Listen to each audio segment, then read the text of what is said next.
Son illərdə Azərbaycanda şirkətlər və fərdlər arasında sosial təşəbbüslərin həyata keçirilməsinin prioritetliyi artmaqdadır. Bu, xeyriyyə layihələri və korporativ sosial məsuliyyət layihələri olaraq həyata keçirilir.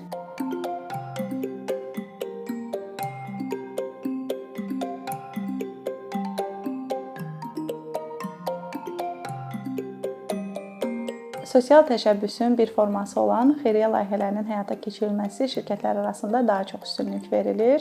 Xeyriyyə layihələri davamlı olmadığına görə və uzun müddətli öhdəliyi olmadığına görə qısa müddətli bir problemi həll etməyə təkan verir.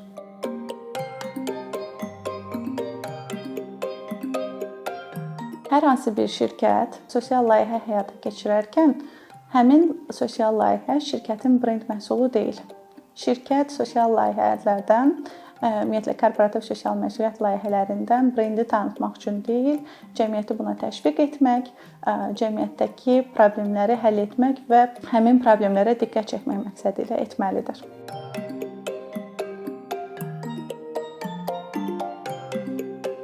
Uşaq evində və sığınacaqda yaşayan uşaqların iştirak etdiyi layihələrdə şirkətlər bəzən uşaqların üz cizgilərinin əhatə etdiyi məzmun materiallarından istifadə edirlər. Bu foto materialların paylaşılması uşaqların məxfilik prinsipini pozmağa yol açır, həmçinin onların şirkət üzərindən istismarına yol açır.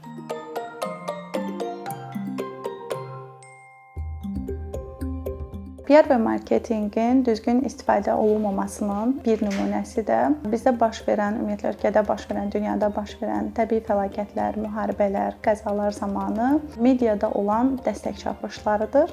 Biz mediada şirkətlər tərəfindən görürük, burada loqoların yarışması və həmçinin mediaya daxil olan vizual materialların kontenti necə yaradıcı əks etdirmə ölçüsünün yarışını görürük.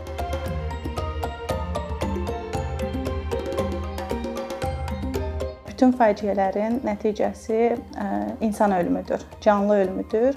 Biz ölümü adiləşdirə, dəyərsizləşdirə bilmərik. Çünki rəqəmsal dövrdə biz bütün hadisələrə Instagram reelsi kimi baxa bilmərik.